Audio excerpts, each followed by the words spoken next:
ملتان سے اپڈیٹ کریں anchor person جعفر حسین کی رپورٹ کے مطابق سی پی او ملتان صادق علی کی جانب سے ٹرانسفر ہونے پر S S P operations Multan Muhammad Imran کے اعزاز میں الوداعی تقریب کا اہتمام کیا گیا۔ ڈپٹی کمشنر ملتان رضوان قدیر تقریب میں سی پی او ملتان کے ہمراہ تھے۔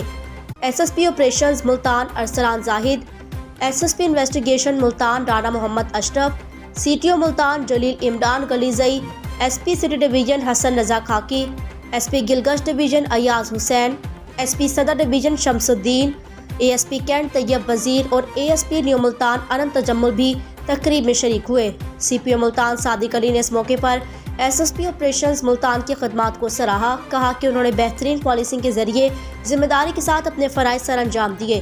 تقریب میں موجود پولیس افسران نے کہا بطور S S P operations Multan انہوں نے اپنی بہترین صلاحیتوں کا مظاہرہ کرتے ہوئے جرائم کے خلاف بے شمار کامیابیاں حاصل کی۔ اس موقع پر S S P operations Multan Muhammad Imran نے خطاب کرتے ہوئے کہا تمام افسران کا شکریہ ادا کیا، کہا کہ ملتان ڈسٹرکٹ میں خدمات کی فراہمی ان کے لیے اعزاز تھی۔ بعد ازاں سی پی او ملتان صادق علی نے ایس ایس پی آپریشنز کو تحائف اور یادگاری شیلڈ دی۔